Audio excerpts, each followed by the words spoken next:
All right, what is up, everybody? Happy Wednesday. So excited to be with you all today on Thanksgiving Eve. And we have an incredible guest in the house, all the way from the Eastern Seaboard, the one and only Christian De Mesones.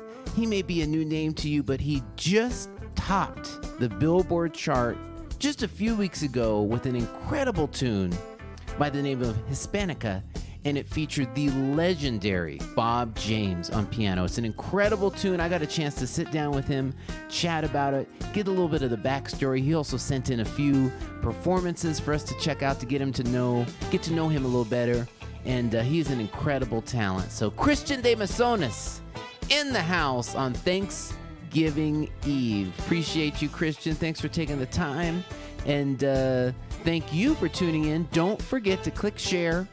And also, don't forget to follow Adam Holly Artist page so we can spread the good vibes on every Wednesday. So we're going to get it started. I'm going to play a little tune for you. I felt like doing something kind of upbeat, kind of funky.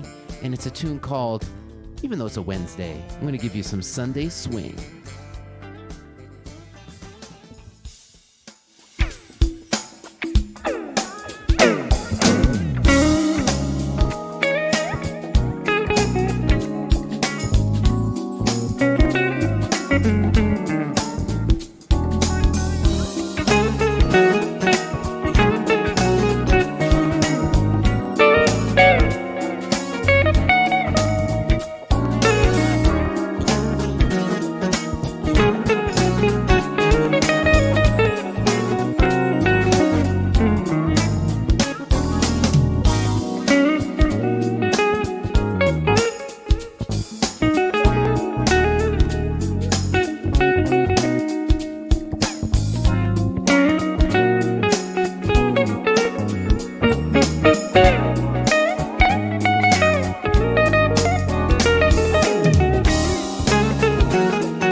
Oh my goodness. Ladies and gentlemen, we are just getting started here on a Wednesday.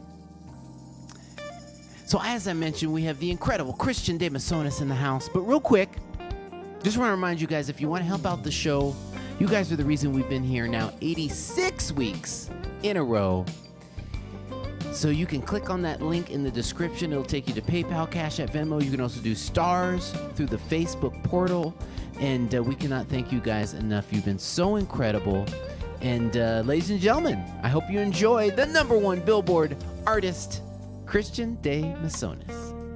Christian, how you doing today? I'm wonderful, man. I'm so great right now. I feel wonderful, and I'm thankful that you called me to join you on your show, man. This is freaking awesome. Oh, man, it's my pleasure.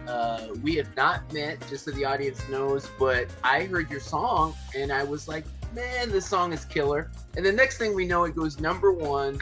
So I was like, let me just hit this guy on his contact form on his website and see what's up. So thanks for coming through. My pleasure. My pleasure. So yeah, so let's start with you, where I like to start with everybody. How did you get started in music? It was my first concert when I was 14 in 9th grade in high school. It was a KISS concert, and I was on the left-hand side of the stage, and I saw Gene Simmons, and it was one of the first times in my life that I could really separate the bass from all the other instruments. And it's very strange that happened to me like that, because I've been listening to music, since like 3, 4 years old. I grew up in the 60s, and I have an older brother and sister that turned me on to all kinds of music. So it's just weird that that's how it happened. And then I said, that's what I want to do. I want to be a rock and roll star. And that was it. That was my seed. Mm-hmm. Wow. And I was really excited to see, when I looked through your bio, you went to the Bass Institute of Technology. I actually taught at MI for about 7 years, from, 2013 to 2019 or something like that. So that's so cool that we have that in common. Tell us about that. How's that experience, moving out to Hollywood and going to BIT? Right out of high school. So I was 18, and I left home, and it was culture shock for me at first, but I had one of the best experiences of my life. I made some lifelong friends, and some of the best moments that I can remember were with some really great guitar players. Like Pat Martino took me under his wing, and so did Tommy Tedesco, and then Tim Bogert. I was there for the beginning, when Pat Metheny was doing clinics, when Abe Laboriel was doing clinics, when one of my favorite clinics that I can remember was Louis Johnson. Louis Johnson, like literally just showing us how to slap. And so just imagine you're 18 years old, right? And you're in this environment. It's mind-blowing, I gotta tell you. I'll never, ever forget it. And I still kept in touch with Pat Martino after all these years. Unfortunately, he passed away a few weeks ago. But I reached out to a lot of the old people that were there and who were alive at the time, who have unfortunately moved on. But it was a very, very great, really great experience, man.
experience, I also saw that a lot of your early touring experience was actually a lot of rock, hard rock, and metal. And tell us a little bit about that, how you got started touring and what you were involved in.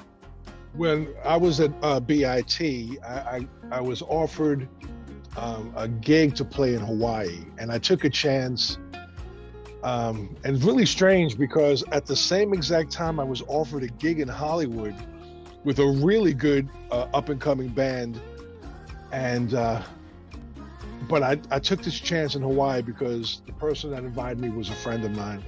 So I went to Hawaii and we gigged for 9 months under a booking agency. It was my first experience getting a paycheck playing music, and I was a legend in my own mind. I had a lot of fun. It was rock, sex, drugs, and rock and roll, man. It was really something else. And on the island of Oahu back in 1980 or 1981. But when I came back to New York, it was hard for me to adjust because I already had this little taste of success. And I just wanted to try to go back on tour, try to find somebody who was working. And it took me a long time, and I finally found a band called Twice Shy, and we were staples of that Brooklyn scene in the late 80s with Twisted Sister and White Lion and Man of War and some of the Overkill, some of the other, heavy metal bands. And we thought that I thought this was it. I made it. We were promised a record deal and all that. And it didn't happen. And then I gave up music, man. I went to work in the film business, and then I was a paralegal and all this stuff. And I slowly returned back to music, but it took me a while. I was heartbroken back then. I was I gave myself a timeline. I said, if I ain't rich and famous by 29, it's over. So, but yeah. How did you get into jazz? When I moved from New York in 95 to Richmond, Virginia, I worked for my brother's record store chain. And in that chain, it was a chain that started in about 93 and grew to 18 stores. And basically, they focused on urban music only and in urban neighborhoods. So, this was back in a time when Biggie and Tupac and Jay-Z were all on top of the charts. And so I was kind of thrown into the hip hop culture, but in the stores, to be honest with you, we were playing gospel, reggae, hip hop, and contemporary jazz. And being a musician, I heard all the melodies in contemporary jazz immediately, so I gravitated to that music. Bring us in.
let's go to the task at hand. This song Hispanica is just so incredible, and the way I always like to describe it is you managed to fit a lot of music into this song, which is so great. It's so refreshing that it's been so well received and hit all the way to #1. So tell us about the tune. What's the backstory? The song came to me pretty quickly. I mean, I had the outro from another song, so I added the outro to the end of that song.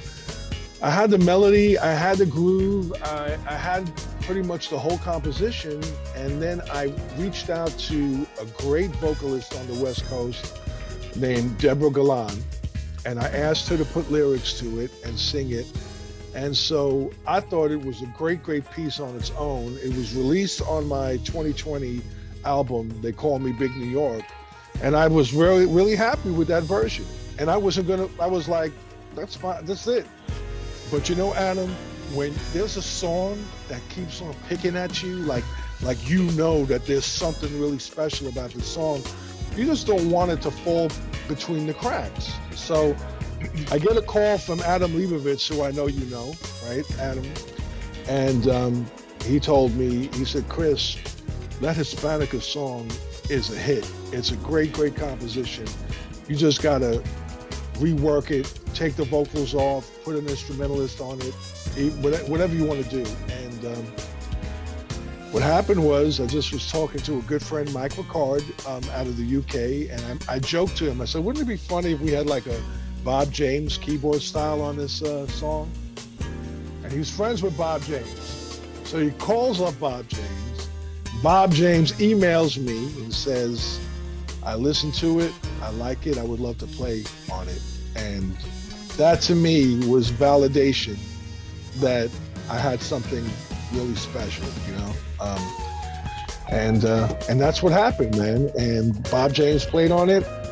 And I had a high school friend, do the artwork for me. And I thought everything came into place. All came into place, just like quickly. It all came into place. And it was magical, Adam, really magical. Before we get out of here, please let us know where we can find you online, and also let us know about your podcast, because we definitely want to keep in touch with that. Okay, sure. I started this podcast that's dedicated to bass players. It's called We Sing the Bass Electric. And I started it during the COVID pandemic because I was home.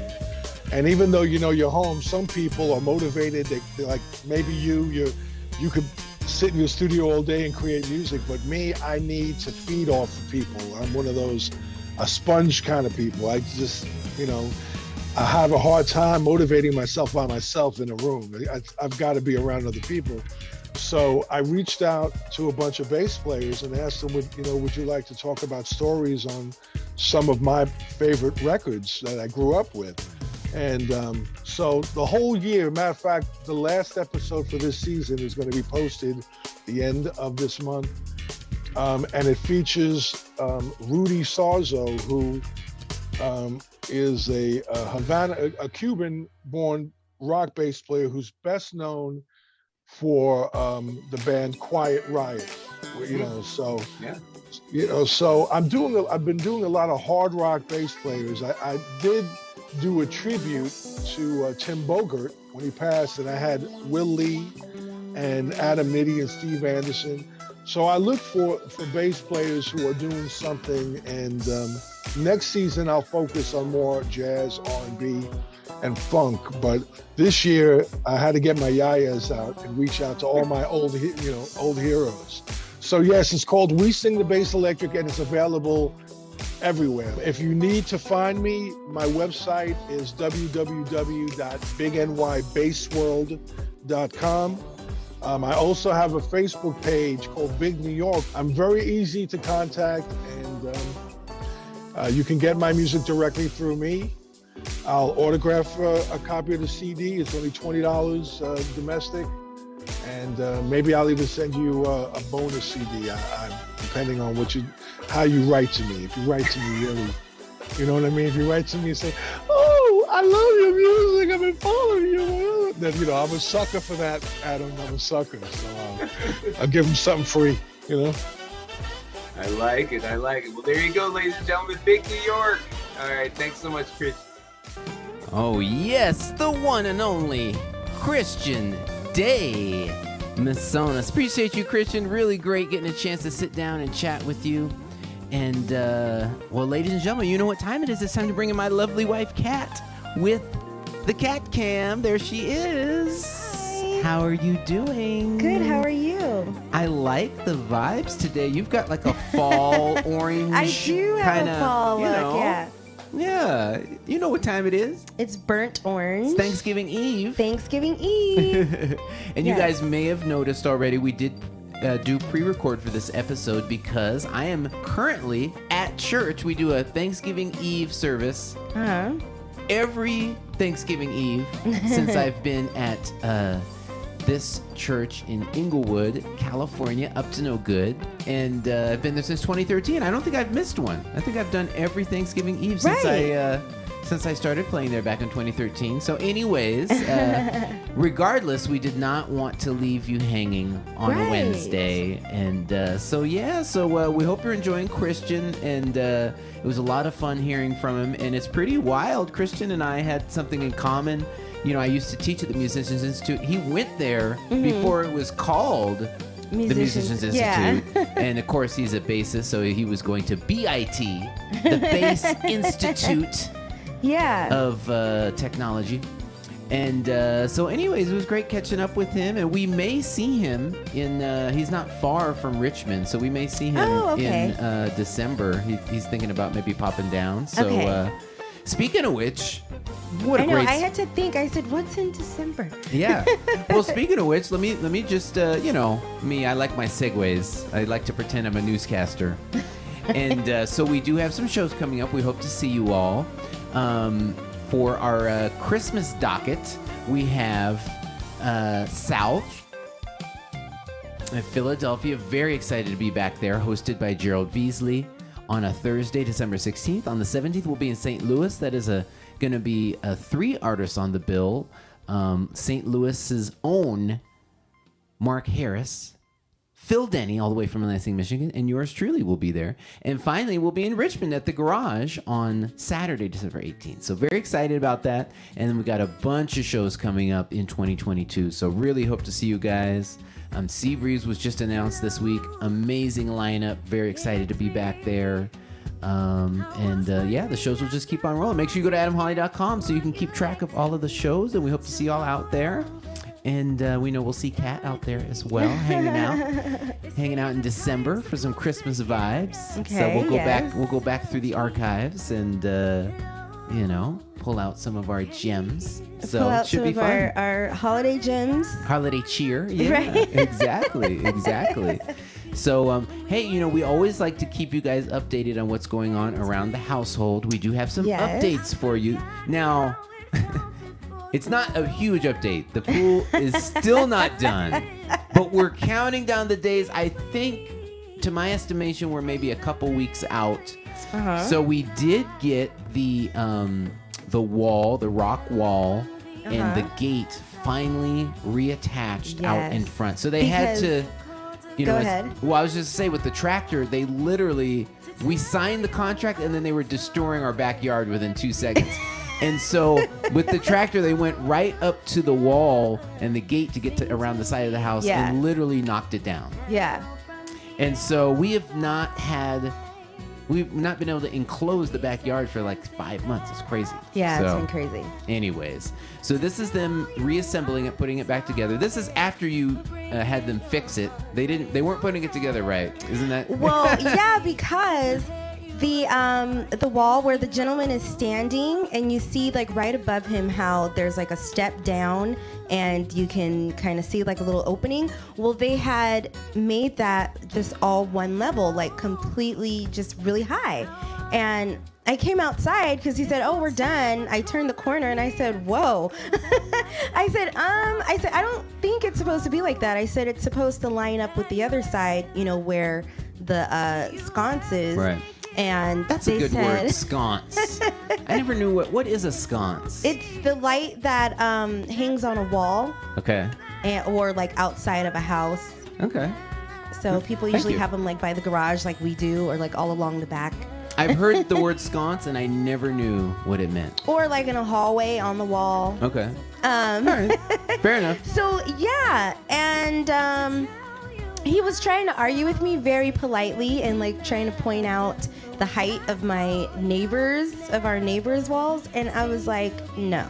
I was like, it needs to be fixed. And so originally there were 2 steps down because I showed him a photo of what it looked like before.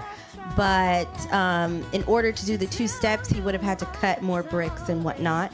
So he did the 1 step, and that's fine. As long as, where the 2 sides of the sidewalk are even. Right. But before it looked weird. Yeah. It was crazy. Yeah. So that was kind of, so they did the wall Saturday, then they did the gate on Monday, yes. 2 days ago. And this is the final product. Woo! And this picture was taken by Adam Jr. I'm very proud of him. He did a very good job taking this picture. He did. And so this is the previous gate that we had with the wall before they knocked it down. Right. And my plan was to spray paint it before they put it up, but it was like under a bunch of rubble and like everything. So Adam and I were like, let's just wait until it's back onto the wall, then we can like rinse it down and clean it, and then we'll just have to like tape everything off and put plastic everywhere to spray paint it so it's cute. And I did shop for new side gates, but I didn't see any that were as concealing as this one. Even though in this one you can still see through, a lot of the newer ones that are still like wrought iron, they have beautiful designs, but it's not so much private. You don't get the privacy screen as much. I'm gonna go back to I want to see what you're talking about. So see how you could still see through this one because we're close up, but when you're further away, it's a little harder to see. Sure. Okay. But like newer ones that have like the swirly kind of design, and they'll have like leaves made out of like wrought iron and stuff like that. It's cute, but not very as private. I see. And then I know some people had reached out and said we could do like some of the really modern ones with like the wood slats and like the black metal and stuff, which are gorgeous. But because we have the association, everything kind of has to match other houses and like what they would approve. So I didn't even want to go with that because we already have been going through so many things with the association with our pool and the concrete. So I was like, I'm just going to use the same gate and just like fix it pretty when it's like finished. So yeah, and then also when if we would have painted it, got it all perfect, then when they're putting it up, this gets scratched or something. Yeah. So this way, it's hanging, Exactly. So yeah, just gotta. So yeah. And then they cleaned up all the rubble on the side of the house. Yeah. Because there was just like blocks of concrete just there. So that's cleaned out. So now we have to figure out what we want to do. We kind of want to do maybe just, I don't know, some nice rocks or something super easy. Yeah, definitely. And also, we didn't get pictures, but we also got our sprinklers fixed. Those had been broken. Yes! So I guess we're leaving out all these details. Sorry. So the tractor was coming in and over the sprinkler lines over and over and over and over and broke them. So we turned on our sprinklers a few months ago, and it was super low pressure. There wasn't much water coming out. So we had a nice gentleman come out, and he got it up and running in about half a day. So now we have sprinklers. We were hand watering our front yard for like months. So, well, and we can't take too much credit for that because Grammy. That is true. I should rephrase that. Grammy was hand water the grass twice a day, morning and night. Yep, the grass would be beautiful. And then when she left to go to Georgia, she said, "You better not let my grass die." And I was like, okay. So I went out there a few times and did it by hand, and I was like, I can't do this. So we have like the sprinkler where you just attach it to the hose and you let it sit, and it kind of spirals around. So, but I mean, I still would have to go out there and move it and switch sides of the house. So we were doing that, and it just was painful. It was so painful because you get so used to the sprinklers. Our previous home, we had it was a larger lot, but smaller house. And then now we have larger house, but smaller lot. Yeah. But we had a huge front yard and then a lot of grass in the back. And so I was just so used to every day, every other day, just going out there with the hose and just watering it for years. And when we came here, I got really spoiled with the sprinklers. Yeah. So when they got destroyed with the pool install, I just was like, this is too much. Yeah. So Grammy was holding down the grass for it. Yes, thank you, Grammy. And now, oh my gosh, and the gentleman's name is Danny. And so when I heard the water come out, I was inside and I walked out and all the sprinkler heads were popped out of the grass and all the water. I was like, Danny, yes. I was like, we have been waiting for this moment forever. Yeah. No, for sure.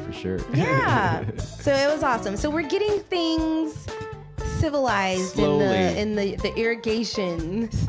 We still don't have a dining room, but no, we don't. You did an amazing job. I did very little, but you did an amazing job clearing out, because it had been a storage area basically since we moved in. So now you can at least see the area, and now we're kind of looking at dining room tables and whatnot. But again, everything is back ordered and delayed, right? And so, yeah. Anyways. So yeah, for Thanksgiving we'll be floating around. We'll be carrying our plates. Slowly but surely coming around. You know, at first everything was just the backyard, trying to get the backyard, and then now since there's hope to the end with the backyard inside, we're like, maybe we should actually put pictures on the wall. Right. Because we've had nothing. I've done no kind of decor whatsoever. We haven't had any coffee tables in the living room. I just ordered those a few weeks ago. They come on Sunday. Drapes for the living room. Now, we do have plantation shutters throughout the whole entire house. But in the living room, we get so much light, which is amazing. We have a lot of natural light downstairs. But when we're watching TV, it's so hard because there's just glares from every angle of the room. So we have some drapes to kind of just give it like a nice dramatic feel. And then, of course, for the glare when there's sun peeking through. So I finally ordered enough of them and took them to the cleaners so they can get cut in half and then get hemmed. And there's just a lot of little pieces that are coming together that you kind of look at your house and you're like, we don't even have like anything on the walls. Yeah. So we're slowly coming together. So we'll have pictures for you guys with all that stuff, because it's been a minute other than the pool since we've shown some house stuff. Yeah. Other than the kitchen. The kitchen isn't done. The kitchen is like 95% That's another. done. We should have taken some pictures because we did. It maybe took 2 or 3 hours, but there was a few kind of stubborn drawer front. There was one drawer front, but then there was 2 false drawers, and those were challenging. I went on YouTube and got some tips on how to attach them, because they're trying to get them, put on there. The drawer is a little bit more straightforward. There's a drawer to attach the drawer front to. But the false ones, it was like, man, how do we do this? And especially one of them by the sink in the island, it was apparent the previous drawer front, they had put it in before the sink. Because once the sink was there, it was like there's this obstacle. So I ended up, instead of attaching it that way, just getting some brackets. And I was pretty proud of myself. Yeah, it was a Adam Home Depot, did a really great job. Yeah, thank you. I did do a great job. Well, because it just we hadn't attached them for so long because we were just stumped on how to do it. Yeah. And we were like, well, we could just put liquid nails on it and like just stick it on there. But the drawer front is so heavy. Yeah. And then they're both in very high traffic areas because one is right under the stove and then one is right under the kitchen sink. So it's like, well, these are just going to fall on someone's foot probably. And we were like, we don't know how to put this on here. And I was like, well, maybe we could drill through the front and then just like cover the hole, and I'll have to like paint that area again and put wax and everything back on it. But Adam, you came up with a really awesome solution. And it's there, it's sturdy, it's not going to fall on someone's foot. And now the kitchen is 100% done. It is not. Adam is saying this because Finito. we have hardware only on the drawer fronts. And so we need to put the hardware on the cabinets. But Adam is like, no, I think the cabinets look great without any pulls on them. They look great just on the drawers, but that's just because you don't want to put them on. That's not true. I think they really do look nice, and it looks very sleek. No. Modern. This is what you're going for. Modern, sleek. No, okay, listen. It will look so amazing with the pools. All right. It will look cute. We'll have to show you guys pictures. We finally got bar stools for the island. We'll take pictures. Yeah. I know. Okay, next week. Yeah, we'll take pictures. We'll have a ton of pictures. We'll also have a ton of Thanksgivings. By the way, please send in. We would really enjoy, because we're gonna share our spread, some pictures for you guys next week. So if you got some pictures, send them in, and we can share those next week on AH Live. That'll be fun. That would be Speaking great. of which, as a prelude, what is on the menu, Kat? What do we have to look forward to tomorrow? Wow, tomorrow. Okay. Well, at this moment, while you guys are watching this, I am prepping. Prepping cooking, and I'm probably cooking the turkey and the dressing tonight to get that out of the way. I have to do both at the same time because I use turkey drippings for my dressing. So anyhow, a little secret. So turkey, ham, dressing, cornbread dressing, biscuits, and candy yams, of course, sweet potato pie, apple crumble pie, and then cranberry sauce, but real cranberry sauce, not from the can. Which the one from the can is perfectly fine, but like if you haven't had actually like handmade real cranberry sauce, you're missing out. Brussels sprouts, green beans. What else are we having? I can't even think. Macaroni and cheese.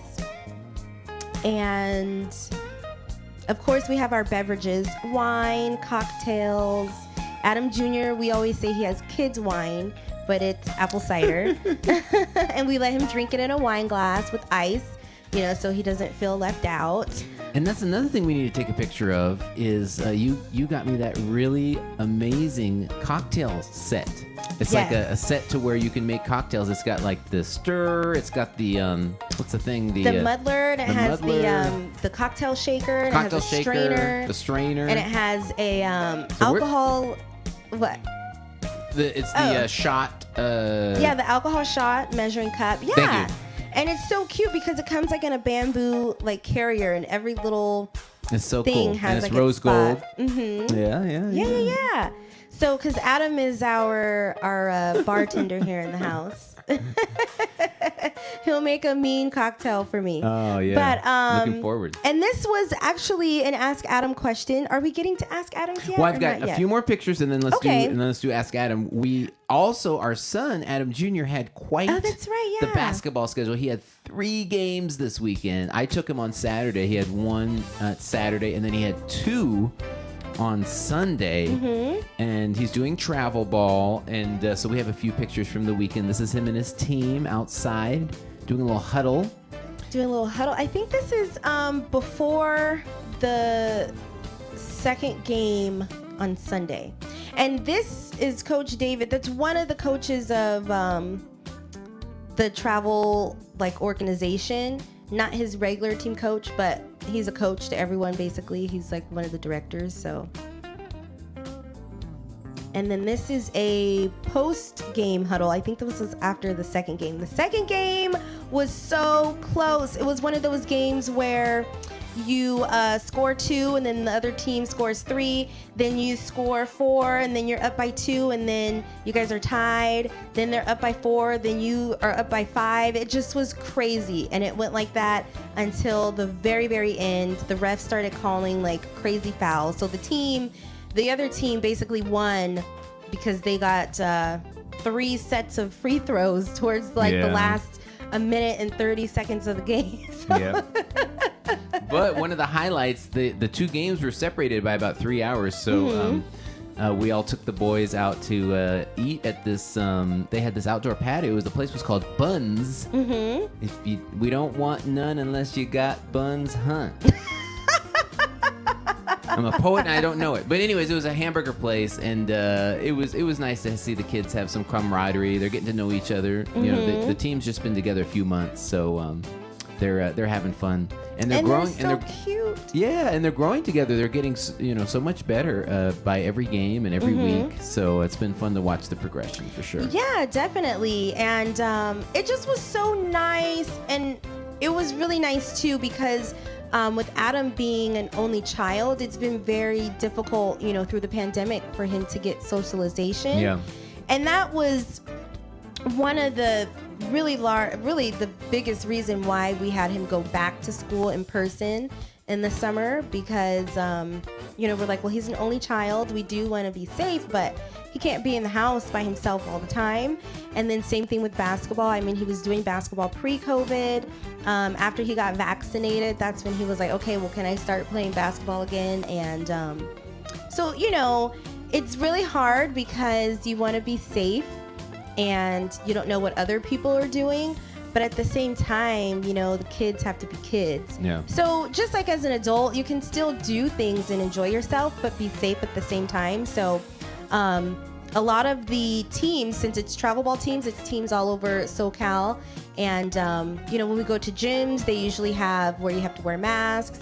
Some places, the players have to wear masks while they're on the bench. And so, you're just trying to do the best you can and still live somewhat of a life. But it just was so nice to see. And then you're so right. The boys are growing and getting more of that chemistry balance with the team, because a lot of travel ball teams, if you're not familiar, sometimes because they go by age. So sometimes teams will be formed when they're 9 or 10. And when they go to the next age group, it's a lot of the same kids because they're just progressing. And so some teams will have been played together for a year, maybe 2 or 3 years. And so like Adam said, Adam Jr.'s particular team, there's, I don't know if everyone is really new, but there's a lot of new kids. And so they're just, kind of find a groove together, but they're growing really great together. Oh, yeah, 100%. Yeah. So it was nice seeing them all hang out, and then they would be laughing and just talking to each other, and it just was so cute. Yeah, no, it was great. Well, yeah, so you said you had a Ask Adam question? Yeah, we have 2 Ask Adam questions. Okay. So the first one, lay it on us. I could not get the name because this was from last week. Okay. It says, what's your favorite Thanksgiving dish? Well, first it was holiday dish, but I changed it to Thanksgiving since Thanksgiving's tomorrow. So what's your favorite Thanksgiving dish, and is it something that Kat makes or someone else? Oh, see, you're trying to get me in trouble. I see how it is. Okay. Well, no, definitely Kat is incredible. Well, I'll give you both. So definitely the yams are always a favorite of mine. And you definitely throw down on those. So that would be one of my favorites. And then for someone else, we always go to this bakery in Pasadena. We used to go to, they had 2. It was a sister bakery. It was called Lincoln, but they closed. So now we go to the original, which is Little Flower. And the biscuits there, oh my goodness. If you're anywhere near Pasadena, these biscuits are to die for. They're just perfectly flaky. Oh. And, well, yeah. I could make a meal out of just those biscuits. So, you definitely can. So when I was giving the menu and I said biscuits, those are biscuits from Little Flower. And so I order a lot of stuff from them because it makes my life much easier with all the other stuff that I already have to make from scratch. So the apple crumble pie is from Little Flower, the cranberry sauce, and then the biscuits. And what's great about that is they're bake-at-home biscuits. So they're pre-made, but you can put them in the fridge or freeze them until whenever you're ready to bake them, and then just bake them at home. But it just, even still, they taste incredibly fresh. They plump up, and they have 1,000 layers, just flaky layers. Yeah. And they're so good. Adam Jr. loves their bake-at-home cookies. Same thing. They make the cookies, and you're able to take them home, bake them whenever you're ready. And they're just huge and thick and just amazing. What else? Oh, we have the olive oil cake with this French, really, really great buttercream frosting, and it's just amazing. And that's one of the best olive oil cakes I've ever had, aside from being in Italy herself. And it's just amazing. The bakery, it's also a cafe. They have food, but it's like a French/Italian inspired menu.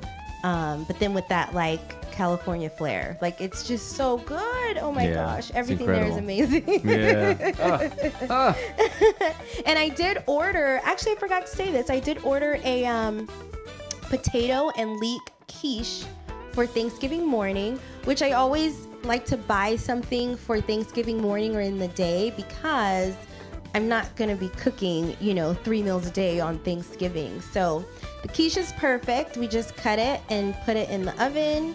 And little Adam really likes the croissants there, and they have these amazing almond croissants, and it's just divine. I know we're probably making you guys hungry. Yeah, I'm hungry. Yes, let's go. And then so for lunch, actually today I had got they have like these amazing like Italian sandwiches. So I think I got you the Italian, and it has like salami and prosciutto in it, and then they put like olive oil and vinegar on it. It's just amazing. Tuna, and they have this great salmon niçoise salad. Oh my goodness. If you're ever in Pasadena, yes, exactly. Go to Little Flower. Well, I don't know if we can make it through, but you said you had one more question. Let's see if we can. So Kat Finn says, what's the difference between a manager and an agent? That's a great question. That's a good question, yeah.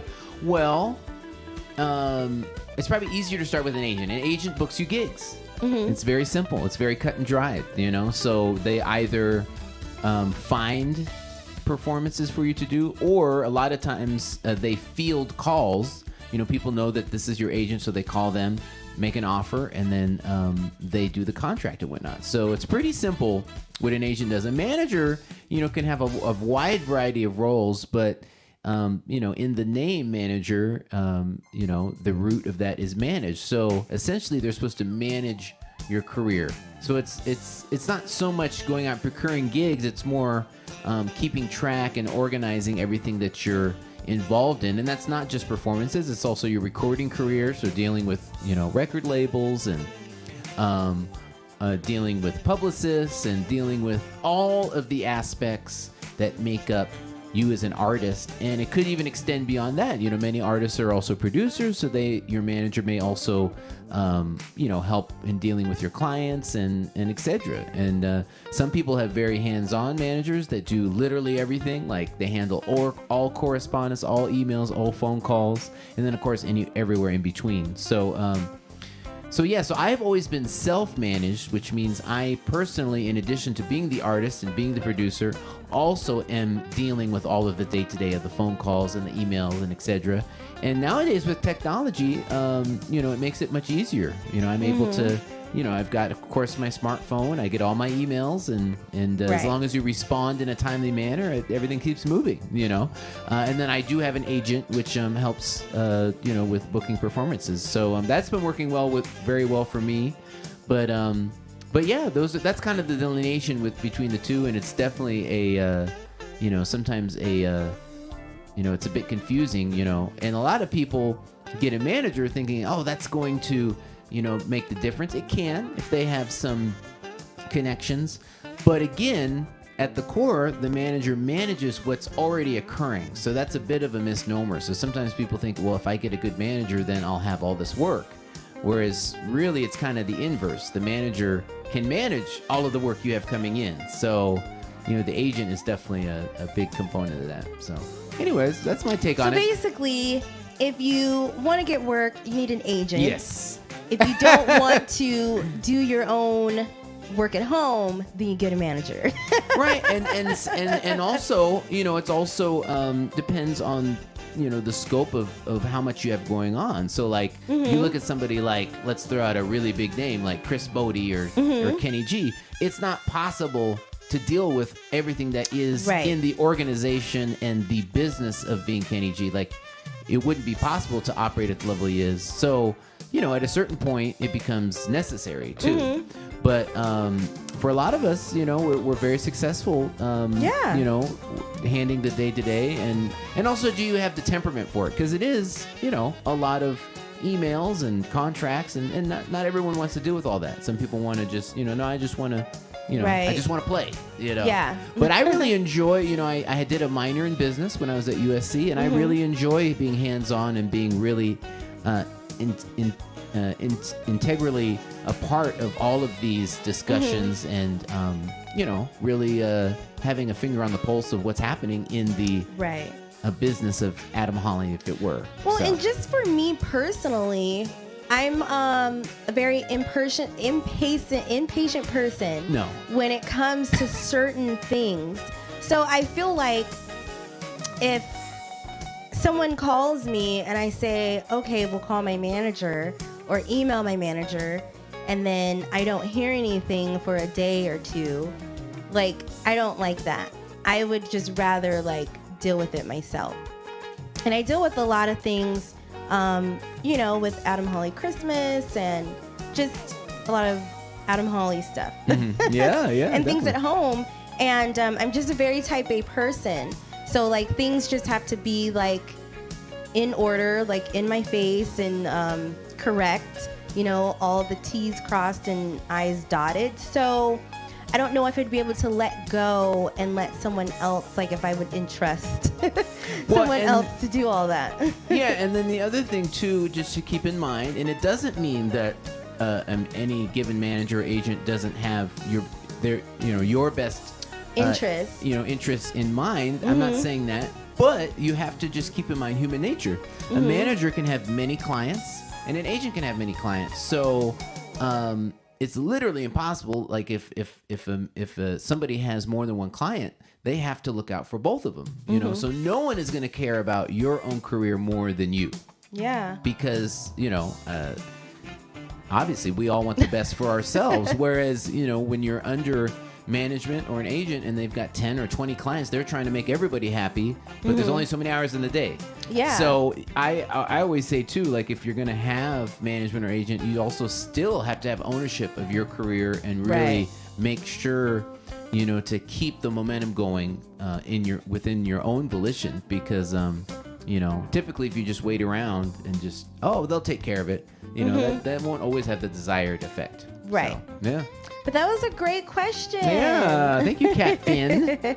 So that's all for Ask Adam. I hope you guys enjoyed all of our definitely home conversation. We went through a lot. We did. Yeah, all of the everything that's going on here at the home. Then we had a little music business seminar. I know. So it's great. But yeah, so we'll have pictures for you guys at some point when things are actually together in the 100%. living room and the kitchen. 100%. Yeah. Well, thanks so much, honey. Thanks. We will see you next week. Bye. Happy Thanksgiving. All right. Ladies and gentlemen, well, thank you so much for tuning in on a Wednesday, on a Thanksgiving Eve. Hope you all have an amazing Thanksgiving tomorrow. And I'm just going to take you out with a feel-good tune. One of my favorites is from the first album.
my goodness. Ladies and gentlemen, it has been a distinct honor to hang out with y'all on a Wednesday. And we have one more special guest before we get out of here.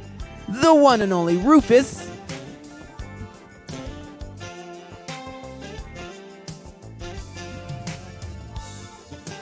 Rufus just got groomed today, and he is looking gorgeous for Thanksgiving.